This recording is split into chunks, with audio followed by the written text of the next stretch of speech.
The auctioneer laughed before she even raised her hand. $22,000 for a ranch that didn't have a roof that didn't leak. Heads turned. A woman in a faded Carhartt jacket, alone, no husband beside her, bidding on 480 acres that everyone else in the county had already written off. Somewhere behind her, a man muttered that she'd regret it by spring. She didn't turn around. The wind came down off the ridge that morning carrying the smell of wet hay and diesel, and underneath the auctioneer's gavel, nobody noticed the old fence posts still standing in a pattern too straight to be random. Her name was Caroline Voss, 34 years old, raising 2 boys on a waitressing income that never stretched far enough by the 3rd week of the month. She'd grown up 2 counties over, in a rented house that changed 3 times before she turned 10. Land was not something her family had ever owned. It was something other people owned and you paid to stand on it. The ranch had come up for auction after the bank foreclosed on a man named Russ Dunmore, who'd run cattle there for 11 years before the drought and the diesel prices and a bad knee took the fight out of him. The county called it the Old Pruitt Place, though nobody could say with certainty who the Pruitts were anymore. The barn roof had a hole the size of a kitchen table. The fences sagged in 3 places. The house had been empty long enough that swallows had built nests in the eaves of the porch. Caroline had seen the listing in the back pages of the county paper, the kind of page most people skipped past on their way to the obituaries. Something about the photo had stopped her. A low stone foundation under the collapsing barn, laid in a pattern she didn't recognize but somehow trusted. She didn't know why she drove out there on a Tuesday afternoon with her boys asleep in the back seat. She told herself she was only looking. She stood at the fence line for 40 minutes that day, saying nothing, while her younger son slept against the truck window and her older one, Eli, 9 years old, kicked at the gravel and asked when they could go home. She didn't answer him right away. She was looking at the barn, at the way the old hand-hewn beams had been notched instead of nailed, the way someone had built this to last past their own lifetime. She had $22,000 saved, money that had taken her 6 years to put aside, money meant for something safer. A down payment on a house in town, maybe something with working plumbing and neighbors close enough to hear you scream if you needed to. Instead, she put it on 480 acres of neglected ground that the county assessor's office had stopped bothering to revalue. Her sister called her reckless. Her mother didn't call at all for 2 weeks. Caroline signed the papers anyway, in a back office at Continental Trust, the loan officer sliding the documents across the desk without much expectation that she'd make the first payment, let alone the 12th. She moved her boys out there in October, into a house with no working heat on the 2nd floor and a kitchen sink that ran rust-colored for the first 10 minutes every morning. She didn't tell anyone the floor of the cellar had a smell to it that she couldn't place. Not rot, exactly, more like old paper that had gotten wet a long time ago and dried out again. The county agricultural extension agent, a man named Pete Halloran who'd been doing the job for 19 years and had opinions about most things in the valley, came out in November to do the standard assessment that came with the loan paperwork. He walked the south pasture with a clipboard, made a face at the soil, and told her the land was depleted past the point of being worth farming seriously, that whoever had run it last had stripped it of everything it had to give, and 4 years of rotation wouldn't fix what looked like 20 years of neglect. You'd be better off running a few head of cattle and selling off the back 200 acres to whoever wants to plant trees on it, he said, not unkindly, just the way a man says something he said 100 times before to 100 different people who didn't listen the first time either. He had a Massey Ferguson tractor of his own back home and not much patience for sentiment. Caroline asked him about the stone foundation under the barn. He shrugged, said it was probably just whoever built the place originally, decades back, nothing unusual about old foundations in this county. He didn't ask who that might have been. He had 4 more properties to assess before dark. She asked about the cellar smell.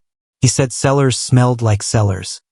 He left her a report that estimated, in writing, that she could expect to lose around $9,400 in her first year of operation if she tried to run the ranch as anything more than a hobby plot, bad soil, bad fencing, a barn not worth repairing. He recommended she sell the cattle allotment rights back to a neighboring operation before she sank more money into something that, in his professional opinion, had already given what it had to give. Caroline didn't argue. She thanked him, walked him to his truck, and watched him drive off down the gravel road raising dust behind him. Then she went back into the house, got her boys fed, and after they were asleep, she sat at the kitchen table with a flashlight and a steno notebook she'd bought for 99 cents at the gas station, and she wrote down everything he'd said, word for word, the way she remembered it. She didn't argue with Halloran's numbers because she didn't have numbers of her own yet, so she started making them. Every morning before the boys woke for school, Caroline walked the property with the notebook in her coat pocket. She wasn't trained in soil science. She wasn't trained in much of anything beyond 11 years of carrying plates and remembering orders without writing them down. But she had eyes, and she had time before sunrise that nobody else wanted, and she had a stubbornness that had gotten her through worse than this. The first thing she noticed in the second week was the grass. Not all of the depleted pasture was depleted equally. There was a stretch along the eastern boundary, maybe 30 acres, where the grass came up greener and thicker than anywhere else on the property, even in November cold. She paced it off with a length of clothesline knotted every 10 feet and wrote the measurements down. 38 feet wide, running nearly 600 feet along an old fence line that didn't match any fence still standing. She didn't know what it meant. She just knew Halloran hadn't walked that far east before he wrote his report. The second thing came from the cellar. She finally got the nerve to go down with a real flashlight instead of her phone, and she found, behind a set of collapsed shelving, a series of marks scratched into the stone foundation wall.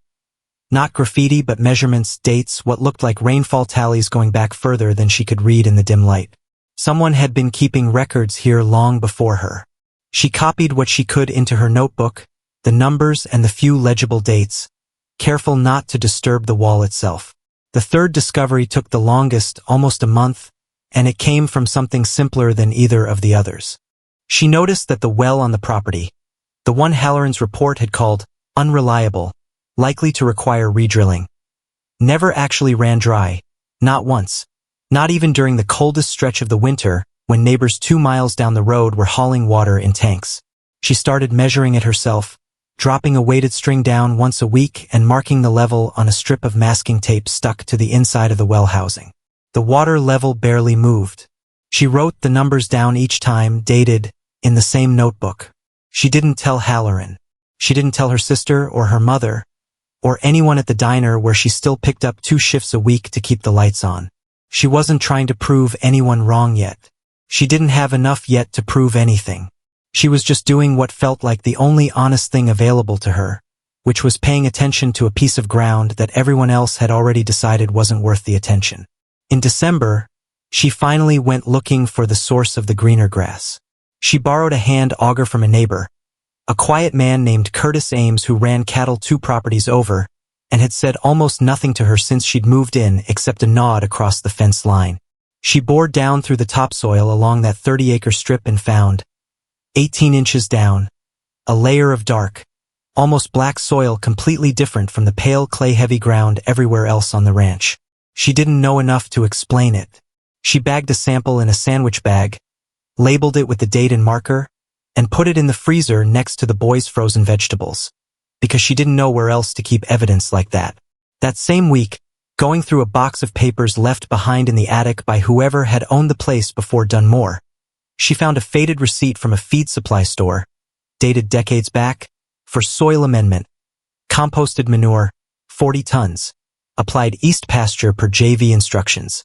She didn't know who JV was, but the initials matched something she'd seen scratched faintly into the stone in the cellar. She wrote all 3 discoveries on a single page of the notebook, dated in her own plain handwriting, the grass strip, the well that never failed, and the receipt. Underneath, she wrote one line to herself, nothing dramatic, just a fact she was starting to believe. Somebody already solved this place once. January brought the kind of cold that made the boys' breath hang in the kitchen before the wood stove caught. The truck wouldn't start twice that month, and both times Caroline had to call out from her diner shift, losing tips she couldn't afford to lose.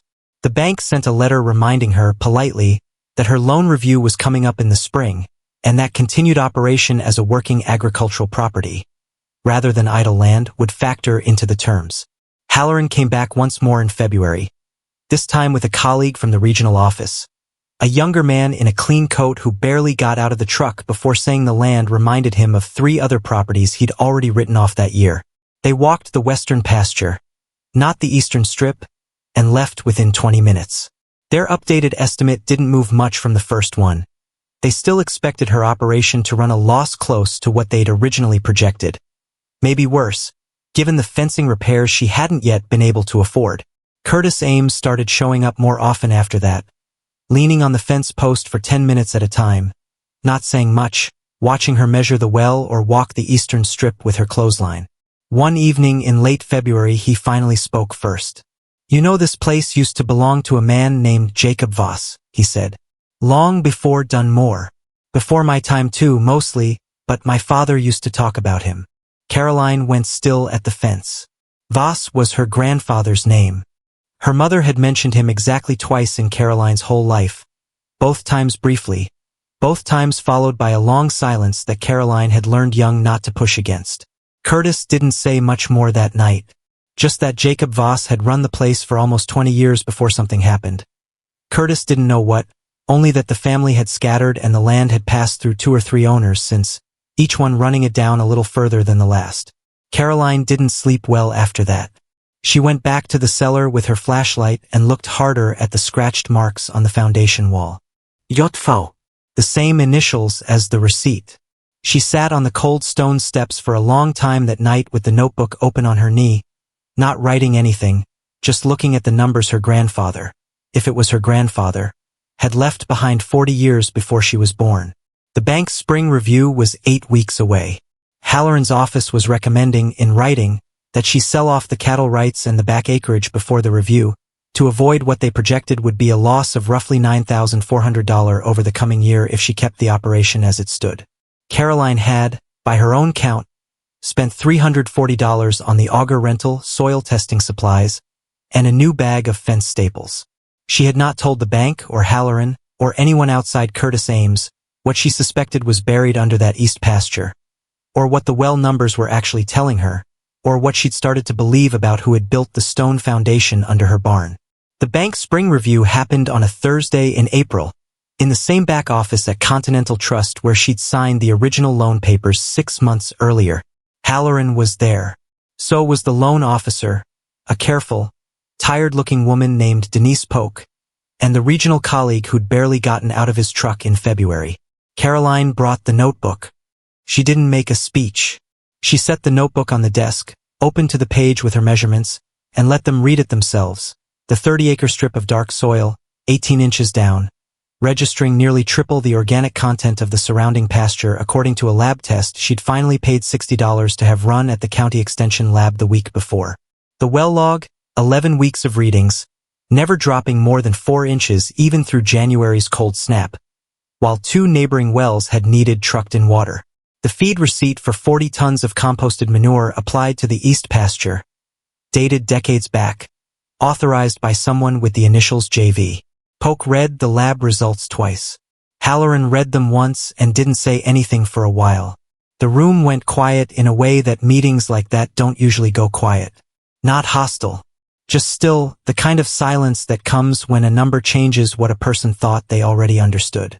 Halloran's projected loss for the year had been $9,400, based on land he'd judged depleted and unworkable beyond a hobby scale. Caroline's actual figures, presented that morning, showed an eastern pasture capable of supporting a herd nearly double what Halloran had recommended, with a well reliable enough that she wouldn't need the $6,000 redrilling cost his report had originally flagged as necessary. Between the avoided redrilling cost and the value of 30 acres of pasture nobody had accounted for, the swing between his projection and her actual position came to just over $15,000 in her favor for the year, not counting what the cattle themselves might bring at fall sale. Nobody clapped. Nobody apologized outright, either. Halloran finally said quietly that he hadn't walked that far east in November, that the grass hadn't looked like much from the access road, and that he'd go back out and redo the assessment properly before the file closed. He said it like a man adjusting a number on a form, not like a man admitting fault, because in his mind it likely wasn't framed as fault at all, just an oversight, the kind any busy man makes when he's got 4 more properties to see before dark. Caroline didn't say anything about her grandfather. She hadn't planned to, and there didn't seem to be a place for it in a room about loan terms and soil composition. She just closed the notebook, thanked them for their time, and drove home past the fence line where, 18 inches under the frost-softened ground. Something her grandfather had built and someone else had buried under neglect was finally, quietly being counted. Word moved the way it does in small counties, not all at once, but steadily, through the feed store and the diner counter, and Curtis Ames mentioning it once to a man at the co-op who mentioned it to someone else.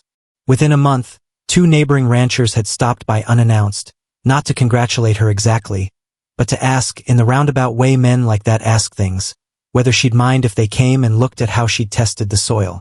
Caroline showed them. She didn't make it complicated. She showed them the clothesline measurements, the auger, the freezer bag method she'd used before she understood there were proper sample containers. One of them laughed at that, not unkindly, and she laughed too. Halloran's office sent a revised assessment in May, quieter in tone than the first one, recommending an expanded grazing rotation that included the eastern acreage he'd missed. He didn't call to discuss it.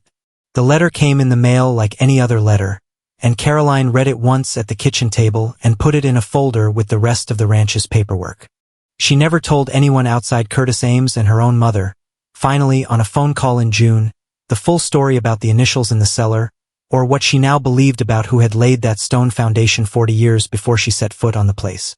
Her mother was quiet on the phone for a long time, then said only that her father, Jacob, had loved that land more than he'd ever managed to say out loud to his own family, and that it didn't surprise her, somehow, that the ground had kept his work better than the people around him had. Caroline didn't put up a sign or tell the story to the newspaper. The boys went back to school in the fall the same as always. Eli helped her rest-ring a section of fence on a Saturday in October and didn't ask any more questions than he needed to. The barn roof still leaked in one corner. She hadn't fixed that yet. Some things took longer than a season to put right, and she'd come to understand that the land would still be there waiting when she got to them. If you're watching this from a kitchen table with bills spread out in front of you, wondering whether the thing everyone's telling you to give up on might still be worth one more season of attention, hit subscribe. We tell stories like Caroline's every week, about people who didn't have the credentials or the confidence everyone else seemed to have. Just a notebook, a little daylight, and the patience to look closer than anyone expected them to. Land doesn't keep secrets the way people do. It keeps records, in the depth of its topsoil, in the steadiness of a well, in the marks a man scratches into a cellar wall because he wants someone, someday, to know what he tried and what worked. Caroline Voss never set out to vindicate her grandfather. She set out to keep her sons warm through one more winter on ground that everyone with a clipboard had already priced as a loss. What she found underneath that judgment wasn't luck. And it wasn't a miracle. It was evidence that had been there the entire time, waiting on someone willing to walk far enough east before sundown. Halloran wasn't a villain in the story. He was a man with 4 properties to see in a day and a method that worked most of the time, which is its own kind of quiet tragedy, that being right most of the time can still mean missing the one piece of ground that mattered most. Nobody in this story did anything cruel. They were only busy or certain or in a hurry the way most of us are most days. The stone foundation is still under that barn. The well still hasn't gone dry. Caroline still writes in a notebook most mornings, not because she's proving anything to anyone anymore, but because her grandfather taught her that, without ever having met her, that the discipline of writing down what you actually see instead of what you expect to see is sometimes the only inheritance that survives 40 years of neglect. Somewhere under the frost line each winter, the ground keeps doing what it's always done, indifferent to who owns the deed, faithful only to whoever's still willing to look. And